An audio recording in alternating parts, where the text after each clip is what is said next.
ರಾಜ್ಯ ಸಚಿವ ಸಂಪುಟ ವಿಸ್ತರಣೆ ಯಾವಾಗ? ಮೂವರು ನಾಯಕರು ದೆಹಲಿಗೆ ಹೋಗಿದ್ದಾರೆ. ಮಧ್ಯಾಹ್ನ ಸಿಕ್ಕಂತ ಮಾಹಿತಿ ಏನು ಅಂದ್ರೆ ಗುರುವಾರ ಅಂತ ಹೇಳಿ. ಆದ್ರೆ ಈಗ ಸಿಗ್ತಾ ಇರುವಂತಹ ಮಹತ್ವದ ಮಾಹಿತಿ, ನಾಳೆಯೇ ಸಚಿವ ಸಂಪುಟ ವಿಸ್ತರಣೆ ಫಿಕ್ಸ್ ಆಗಿದೆ. ನಾಳೆ ಮಧ್ಯಾಹ್ನ 2 ಗಂಟೆಯ ನಂತರದಲ್ಲಿ ಲೋಕಭವನದಲ್ಲಿ ಪ್ರಮಾಣ ವಚನ ಸ್ವೀಕಾರಕ್ಕೆ ಸಿದ್ಧತೆಯನ್ನ ಮಾಡಿಕೊಳ್ಳಲಾಗ್ತಾ ಇದೆ ಎನ್ನುವಂತ ಮಾಹಿತಿ ಸಿಕ್ಕಿದೆ. ಇವತ್ತು ರಾತ್ರಿ ನೂತನ ಸಚಿವರ ಪಟ್ಟಿ ಅಂತಿಮವಾಗಲಿದೆ. ಪದಗ್ರಹಣದ ಸಿದ್ಧತೆಗೆ ಲೋಕೋಪಯೋಗಿ ಇಲಾಖೆಗೆ ಪತ್ರವನ್ನ ಬರೆಯಲಾಗಿದೆ. ಡಿಪಿಎಆರ್ ಕಾರ್ಯದರ್ಶಿಯಿಂದ ಪತ್ರವನ್ನ ಬರೆಯಲಾಗಿದೆ ಅನ್ನುವಂತಹ ಮಾಹಿತಿ ಲಭ್ಯವಾಗ್ತಾ ಇದೆ. 20 ಸಚಿವ ಸ್ಥಾನ ಖಾಲಿ ಇದೆ. ಆ ಪಟ್ಟಿಯನ್ನ ಫೈನಲ್ ಮಾಡೋಕೆ ಅಂತ ಹೇಳಿ ಮೊನ್ನೆ ಒಂದ್ಸಲ ದೆಹಲಿ ಯಾತ್ರೆಯನ್ನ ಮಾಡಿದ್ರು ಸಿಎಂ, ಮಾಜಿ ಸಿಎಂ ಹಾಗೆ ಕೆಪಿಸಿಸಿಯ ಅಧ್ಯಕ್ಷರು. ಇವತ್ತು ಮತ್ತೊಮ್ಮೆ ದೆಹಲಿ ಪ್ರಯಾಣವನ್ನ ಬೆಳೆಸಿದ್ದಾರೆ. ಆದ್ರೆ ಇವತ್ತು ಬೆಳಗ್ಗಿನಿಂದ ಮಾತುಕತೆಗೆ ಅವಕಾಶ ಸಿಕ್ಕಿಲ್ಲ. ಯಾಕಂದ್ರೆ ಹೈಕಮಾಂಡ್ನ ನಾಯಕರು ಸದ್ಯ ಪ್ರೊಟೆಸ್ಟ್ ನಲ್ಲಿ ಬ್ಯುಸಿ ಆಗಿದ್ದಾರೆ. ಪ್ರಧಾನಮಂತ್ರಿಗಳ ನಿವಾಸದ ಮುಂದೆ ಕಾಂಗ್ರೆಸ್ ಪ್ರತಿಭಟನೆಯನ್ನ ಮಾಡ್ತಾ ಇದೆ, ಅದರಲ್ಲಿ ಬ್ಯುಸಿ ಆಗಿದ್ದಾರೆ. ಹಾಗಾಗಿ ಮಾತುಕತೆಗೆ ಸಮಯ ಸಿಕ್ಕಿಲ್ಲ. ಈ ಕಾರಣಕ್ಕಾಗಿ ಡಿಲೇ ಆಗಬಹುದು. ಗುರುವಾರ ಪ್ರಮಾಣ ವಚನ ಸ್ವೀಕಾರ ಆಗಬಹುದು, ನೂತನ ಸಚಿವರ ಹೆಸರು ಘೋಷಣೆಯಾಗಬಹುದು ಅನ್ನುವಂತಹ ಚರ್ಚೆಗಳೆಲ್ಲ ಇತ್ತು. ಆದ್ರೆ ಈಗ ಲಭ್ಯವಾಗ್ತಾ ಇರುವಂತಹ ಮಾಹಿತಿ ಏನು ಅಂದ್ರೆ, ಇವತ್ತು ರಾತ್ರಿಯೇ ನೂತನ ಸಚಿವರ ಪಟ್ಟಿ ಅಂತಿಮವಾಗುವ ಸಾಧ್ಯತೆ ಇದೆ. ಆದ್ರೆ 20ಕ್ಕೆ20 ಆಗುತ್ತಾ ಅಥವಾ ಮತ್ತೊಂದು ಹಂತದ ಸಚಿವ ಸಂಪುಟ ವಿಸ್ತರಣೆಯನ್ನ ಹೈಕಮಾಂಡ್ ಏನಾದ್ರೂ ಇರಿಸಿಕೊಳ್ಳುತ್ತಾ ಅಂತ ಹೇಳಿ ಕಾದು ನೋಡಬೇಕು. ಬಟ್ ಲೋಕಭವನದಲ್ಲಿ ಪ್ರಮಾಣ ವಚನದ ಸಿದ್ಧತೆಗೆ ಈಗಾಗಲೇ ಲೋಕೋಪಯೋಗಿ ಇಲಾಖೆಗೆ ಪತ್ರವನ್ನ ಬರೆಯಲಾಗಿದೆ ಎನ್ನುವಂತ ಮಾಹಿತಿ ಸಿಗ್ತಾ ಇದೆ. ಡಿಪಿಎಆರ್ ಇಲಾಖೆಯ ಕಾರ್ಯದರ್ಶಿ ಪತ್ರವನ್ನ ಬರೆದಿದ್ದಾರೆ.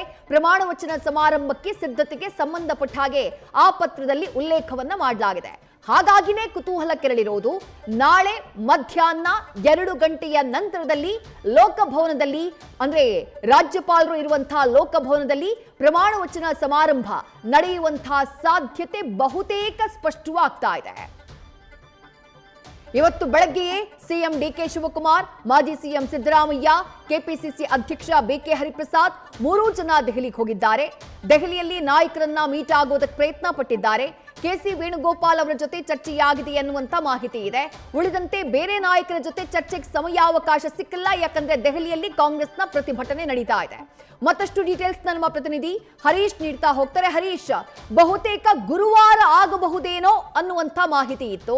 ಆದ್ರೆ ಸದ್ಯಕ್ಕೆ ಆಗ್ತಾ ಇರುವಂತಹ ಪ್ರಿಪರೇಷನ್ ನೋಡ್ತಾ ಇದ್ರೆ ಅಥವಾ ಡಿಪಿಎಆರ್ ಇಲಾಖೆಯಿಂದ ಹೋಗಿರುವಂತಹ ಆ ತಯಾರಿಯ ಪತ್ರವನ್ನ ಗಮನಿಸ್ತಾ ಇದ್ರೆ ನಾಳೆಯೇ ಸಚಿವ ಸಂಪುಟ ವಿಸ್ತರಣೆ ಫಿಕ್ಸ್. ಏನ್ ಡೀಟೇಲ್ಸ್, ಇನ್ಸೈಡ್ ಮಾಹಿತಿ ತಮಗೇನ್ ಸಿಗ್ತಾ ಇದೆ ಹರೀಶ್?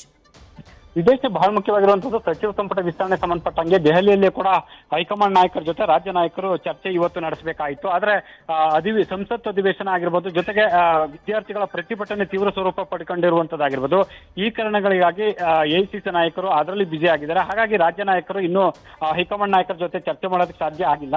ಸೊ ಆದ್ರೂ ಕೂಡ ಸಿದ್ಧತೆಯನ್ನು ನಡೆಸ್ಕೊಳ್ಬೇಕಾದಂತ ಹಿನ್ನೆಲೆಯಲ್ಲಿ ಡಿಪಿಆರ್ ಕಾರ್ಯದರ್ಶಿಯಿಂದ ಲೋಕೋಪಯೋಗಿ ಇಲಾಖೆಗೆ ಪತ್ರ ಕೂಡ ರವಾನೆಯಾಗಿದೆ. ನಾಳೆ ಮಧ್ಯಾಹ್ನದ ನಂತರ ಗಾಜಿನ ಅರಮನೆ ಅಂದ್ರೆ ಲೋಕಭವನದ ಗಾಜಿನ ಅರಮನೆಯಲ್ಲಿ ಸಿದ್ಧತೆಗಳನ್ನು ಮಾಡ್ಕೊಳ್ಳಿ ಅನ್ನುವಂತ ಪತ್ರ ಕೂಡ ರವಾನೆಯಾಗಿದೆ.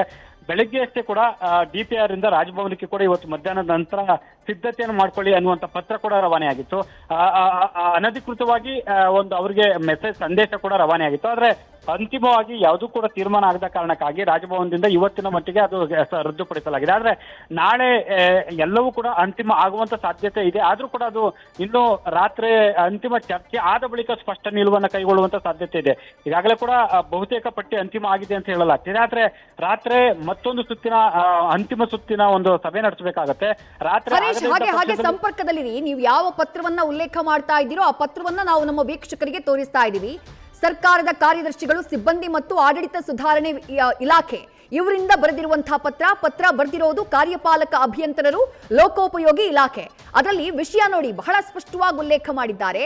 ಕರ್ನಾಟಕ ರಾಜ್ಯದ ನೂತನ ಸಚಿವರುಗಳ ಪ್ರಮಾಣ ವಚನ ಕಾರ್ಯಕ್ರಮಕ್ಕೆ ಲೋಕಭವನದ ಗಾಜಿನ ಮನೆಯಲ್ಲಿ ವ್ಯವಸ್ಥೆಯನ್ನ ಮಾಡುವ ಬಗ್ಗೆ ಫಸ್ಟ್ ಲೈನ್ ಏನ್ ಹೇಳುತ್ತೆ ಅಂತಂದ್ರೆ, ಈ ಪತ್ರದ್ದು ಮೇಲ್ಕಂಡ ವಿಷಯಕ್ಕೆ ಸಂಬಂಧಪಟ್ಟ ಹಾಗೆ ಕರ್ನಾಟಕದ ಲೋಕಭವನದಲ್ಲಿ ನೂತನ ಸಚಿವರುಗಳ ಅಧಿಕಾರ ಪ್ರಮಾಣ ವಚನ ಸ್ವೀಕಾರ ಸಮಾರಂಭವನ್ನ ದಿನಾಂಕ 22/7/2026 ಅಂದ್ರೆ ನಾಳೆ ಏರ್ಪಡಿಸಿದ್ದು, ಸದರಿ ದಿನದಂದು ಲೋಕಭವನದ ಗಾಜಿನ ಮನೆಯಲ್ಲಿ ಅಧಿಕೃತ ಗುತ್ತಿಗೆದಾರರಾದ ಅಂತೇಳಿ ಆ ಗುತ್ತಿಗೆದಾರರ ಹೆಸರಿದೆ.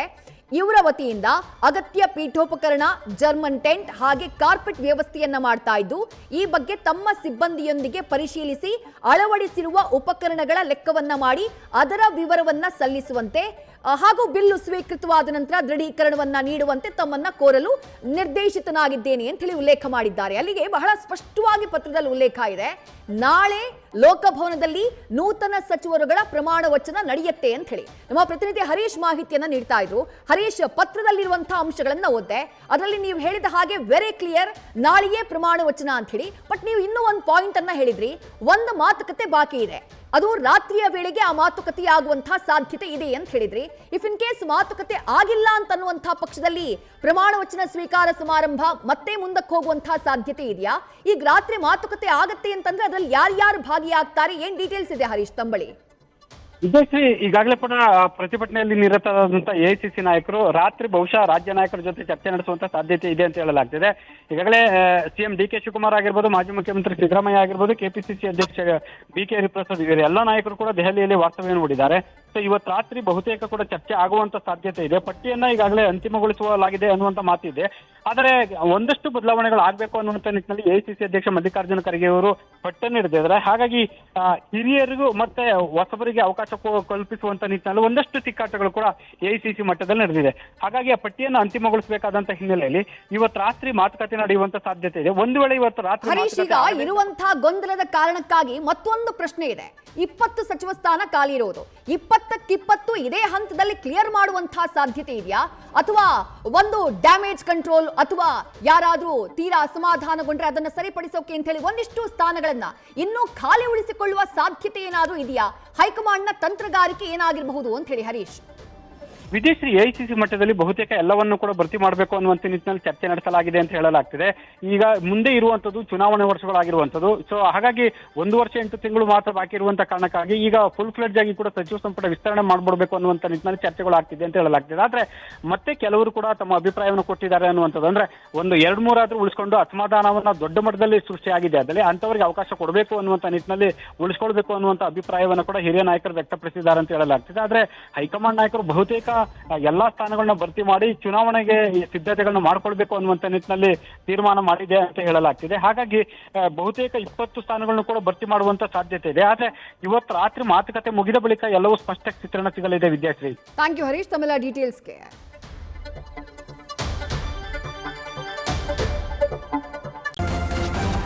ನ್ಯೂಸ್ ಫಸ್ಟ್, ನಿರ್ಭೀತಿಯಿಂದ ನಿಮ್ಮ ಪರವಾಗಿ.